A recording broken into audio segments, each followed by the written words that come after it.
네, 안녕하세요. 2차 시 시작하도록 하겠습니다. 전 시간에 업무 설계를 어떻게 해야 되는지 이것들을 다뤄봤다면 이 업무 설계를 잘 해서 이제 업무 설명서를 잘 만들어서 자원봉사자가 왔을 때 내가 어떤 일을 어떻게 해야 되는지를 잘 이해할 수 있도록 하려면 업무 설명서를 어떻게 구성하고 작성은 어떻게 해야 되는지 이 부분을 살펴보도록 하겠습니다. 자, 업무 설명서 구성과 작성 방법입니다. 자, 첫 번째 들어갈 걸 직책명을 넣으셔야 됩니다. 직책명이라고 하는 것은 업무의 특징을 살려서 쉬운 표현으로 직무와 직위를 나타내는 것입니다. 예를 들면 자원봉사 업무 설명서 작성 사례를 제가 함께 이해하기 쉽게 말씀드리겠습니다. 직책명을 어린이 청소년 벼룩시장 운영봉사팀 이렇게 직책명을 넣을 수가 있겠죠. 자, 그러면 직책명만 듣고도 나는 어린이 또는 청소년 벼룩시장을 운영하는 그런 봉사팀의 구성원이구나, 이런 봉사활동을 하는 사람이구나, 이렇게 이해할 것입니다. 자, 두 번째는 그러면 목적은 무엇인가? 이 활동을 통해서 무엇을 성취하고자 하는가? 무엇이 변화될 수 있는가 등으로 참여를 동기부여할 수 있는 부분이 목적입니다. 자, 그렇다면 어린이 청소년 벼룩시장 운영 봉사팀의 목적은 뭐냐면요. 벼룩시장을 통해 사용하지 않은 물건의 사용기간을 연장하고 또 이것을 통해서 쓰레기를 줄이고 자원을 절약하고 재활용 등 건강한 소비 문화를 정착시키고 친환경 생활 문화를 만들고자 하는 것이 이 사업의 목적이다라고 할 수가 있습니다. 세 번째, 활동 내용입니다. 언제 어디서 누구와 함께 얼마 동안 어떤 기술을 가지고 활동할 거지에 대해서 구체적으로 서술하는 것이 활동 목적입니다. 자, 아까 벼룩시장 운영은 활동 내용이 어떤 거를 활동할까요? 어린이 청소년들이 집에서 또는 주변에서 사용하지 않는 물건을 수집해서 깨끗하게 세척하고 또 교환하고 또는 판매하고 판매 금액의 50%를 원하는 곳에 기부하도록 하는 활동이 이 활동의 목적입니다. 활동 내용입니다. 그렇다면 벼룩시장은 운영에 앞서 준비 회의를 통해서 규모와 진행되는 내용을 점검하는 것입니다. 어린이들이 잘 참여할 수 있도록 활동을 지도하고 오리엔테이션, 가격을 같이 책정하고 판매하고 정산까지 하고 또 정산된 것을 기부 활동을 하는 것까지가 활동 내용이다라고 할 수 있습니다. 무척 주체적으로 하네요. 자, 그 다음에 자격에 대한 부분입니다. 자격은 자원봉사자가 성공적으로 활동하기 위해서 필요한 지식과 태도와 특별히 요구되는 기술이나 자격 증명 등을 명시하는 것이 이제 자격 사항입니다. 자, 그렇다고 하면 그 벼룩시장의 자격은 긍정적으로 활동 시간을 낼 수 있는 사람이 자격이 되는 거고, 환경에 대한 관심이 있는 사람과 실천하고자 하는 노력이 있는 사람, 어린이 청소년 활동 지도를 두려워하지 않는 사람, 이웃과의 나눔과 사귐을 즐기는 사람, 물품 소유에 대한 욕망을 통제할 수 있는 사람, 먼지 알레르기가 없는 사람이 자격이라고 할 수 있습니다. 여러분 이해 잘 가시죠? 자, 그 다음에 관리 체계에 대한 부분입니다. 자원봉사 활동가 자원봉사자를 조정하는 사람은 누구이고, 문제가 발생하거나 변동이 생겼을 때 문의하고 의논해야 될 사람은 누구인가를 적는 부분이 관리 체계입니다. 예를 들면 천안시 자원봉사센터 청소년 자원봉사자 담당자, 예를 들면 강경이 이렇게 선생님이 계시다. 그러면 이렇게 이름을 적는다.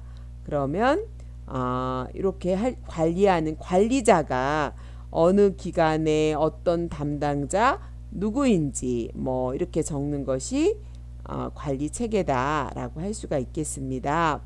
자, 그 다음에 교육훈련 제공입니다.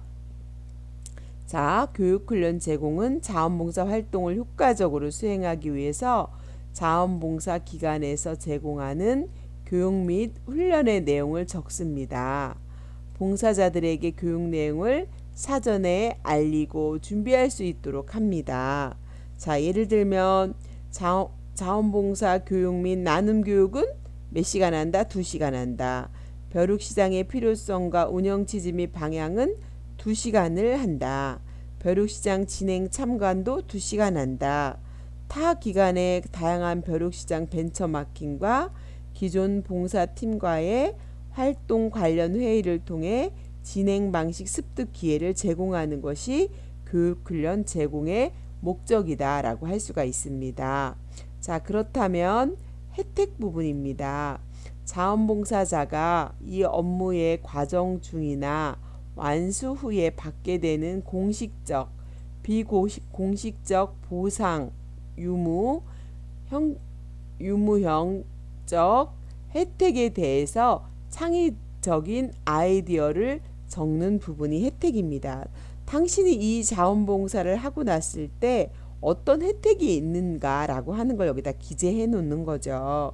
예를 들면 벼룩시장 운영 봉사를 했을 때 어린이 청소년을 직접 만나 지도함으로써 리더십을 기를 수 있는 혜택이 있고, 활동에 대한 권한을 위임받아 주도적인 활동에 참여하고, 다양한 녹색 소비 실천 활동과 교육 연수 프로그램에 참여할 수 있고, 공동의 환경 문제 해결 모색의 기회를 제공하고 녹색 지역사회 만들기에 기여할 수 있다. 또 함께 활동하는 다양한 봉사자를 만날 수 있다. 자원봉사 활동 경력 증명서도 발급해 줄 수 있고, 물질적인 혜택은 별로 없지만, 거의 없지만 활동을 통해 얻을 수 있는 심리적 정서적 혜택도 있다라고 하는 여러 가지 혜택을, 이 봉사를 하고 나서 얻는 혜택들을 이렇게 설명서에, 업무 설명서에 작성하면 도움이 될 것 같습니다. 자, 그러면 혜택을 작성하셨다면 소요 시간을 작성해야 되겠죠? 봉사활동을 수행하는 시간으로서 일주일에 몇 회, 일회당 몇 시간 소요가 되고, 활동 시간대를 구체적으로 명시하고 소정 기능성을 밝히는 부분이 소요 시간이라고 할 수 있습니다. 자, 그렇다면 벼룩시장의 소요 시간은 총 월 2회를 하고, 준비 모임은 1회, 평일 저녁 또는 주말에 한다라고 하고, 벼룩시장 진행 1회, 네 번째 토요일 9시부터 14시까지, 벼룩시장 진행 시간은 10시부터 1시까지, 그리고 나머지 시간은 준비와 마무리 시간이다. 이렇게 소요 시간까지 명시해 놓으면 훨씬 더 시간 배분을 하기가 좋을 수 있겠죠. 그 다음에 활동 기간입니다. 자, 활동 기간에 있어서 자원봉사 활동이 최소한 이루어져야 하는 기간과 너무 길지 않게 잡도록 하고, 자원봉사 조정자와의 면담이나 평가를 통해서 재조정할 수 있는 여지를 두는 것입니다. 자, 그래서 종결할 때 봉사자가 부담스럽지 않도록 하는 것이 활동 시간에서 중요한 부분이다 라고 할 수가 있습니다. 자, 그렇다면 이런 활동 기간에 있어서 예를 들면 6개월에서 1년 활동을 한다. 이후 활동 기간은 연장 가능하다라고 활동 기간을 명시할 수 있겠죠. 그리고 시작하면 그만둘 때까지가 아니라 어느 정도 활동 기간을 정해 놓고 그 후에 다시 상담을 통해 그동안의 활동 평가를 하고 봉사자의 욕구를 고려하여서 다시 연결하고 그만둘 때 중간 과정에서 애로사항을 이야기하지도 못하고 중도 탈락하는 경우도 있고 끝날 때에는 뭔가 잘못하듯이 흐지부지하지만 이런 과정이 있으면 자원봉사자가 좀 더 장기적으로 다양한 활동도 할 수 있고 활동 관리도 할 수 있도록 이 활동 기간을 구체적으로 명시한다면 자원봉사자가 그만둘 때까지 활동이 아니라 6개월이든 1년이든 이렇게 명시하면 책임감을 가지고 하는데 도움이 될 거라는 생각이 듭니다. 자, 그 다음에 활동 종료 조건입니다. 해고 조건이 있어야 되겠죠. 무조건 그만둘 때가 아니라 어떤 일을 했을 때는 해고할 수 있다라는 해고 조건과 자원봉사자가 반드시 지켜야 될 기간의 정책이나 규정을 명시하는 것도 중요하겠죠. 자, 그래서 벼룩시장의 물품 및 수익금은 비공개로 유용 처리하는 그런 사람, 활동 종료 조건에 그 다음에 참가자 또는 이용자와 잦은 분쟁을 일으키는 사람은 활동을 종료한다라는 조건이죠. 그 다음에 무단 결석을 3번 이상 한 사람은 활동을 종료한다 라는 거고요. 예를 들면 뭐 개인정보를 유출했다든가 또 기관의 비밀사항을 유출했다든가 회원 데이터 수정 같은 것을 봉사자가 한다면 비밀 유지에 대한 강조가 더 필요하겠죠. 그래서 자원봉사자가 어떤 업무를 시행했는데 뭐 정보를 유출했다든가 비밀을 유출했다든가 또 무단 결석을 자주 한다든가 뭐 직원과 또는 자원봉사자 간의 갈등을 통해서 여러 가지 어려움을 느낀다든가 등등 기관의 특성에 맞게 활동 종료를 할 수밖에 없는 그런 조건에 대해서 명시를 해놓는다면 더 조심하고 유념하게 되는 이런 특성을 갖고 있기 때문에 이렇게 활동 종료 조건을 미리 적어놓으면 좋을 것 같습니다. 요즘에는 뭐 허락도 없이 녹음을 한다던가 또 디지털 그쵸 뭐 동의도 안 구하고 업무에 관련된 것을 사진을 찍어서 뭐 이렇게 밖으로 유출한다든가 이런 것들도 되게 중요한 부분이잖아요. 윤리적인 부분이 있어야 되는데 동의 없이 남의 자료를 뭐 이렇게 복사를 떠서 또 이렇게 어디에다가 또 이렇게 그 출처도 달지 않고 이렇게 자기 것처럼 활용한다든가 이런 것도 윤리적인 문제가 될 수 있기 때문에 이럴 때 활동 종료 조건에 집어넣을 수도 있습니다. 자, 여러분 이해 가셨죠? 그 다음에 평가입니다. 봉사활동의 결과들을 관리하고 표시할 방법과 업무 수행의 성공 기준을 적는 것입니다. 평가의 목적과 방법에 대해서 구체적으로 이렇게 설명을 하는 것이죠. 예를 들면 평가를 할 때 참가자 만족도, 활동이 진행되었던 환경을 평가하는 부분이겠죠. 또 사전평가와 사후평가를 할 수도 있겠죠. 진행 봉사자 간의 역할 분담 등의 내용으로 매회 진행 후 평가하여 다음 진행에 반영하도록 하는 평가를 하는 것이죠. 그럴 때 평가사항을 미리 알려주면 봉사자들이 대부분 봉사활동을 할 때 구체적인 활동 평가에 대해서 미리 인식하고 좀 더 책임감을 가지고 할 수가 있겠습니다. 그래서 미리미리 어떤 평가를 하는지 알려주는 것도 좋을 것 같다라는 생각이 듭니다. 자, 그 다음에 마지막으로 담당자 연락처를 적어 놓는 것입니다. 수요처 담당자, 자원봉사 조정자, 자원봉사 팀 리더의 이름, 전화번호, 이메일 등 봉사활동 등 활동할 때 문제 상황에 따라서 누구와 의논해야 할지 담당자 연락처를 알려놓는 것이 좋을 것입니다. 때로는 업무폰 번호를 알려놓는 것이 좋을 수도 있겠죠.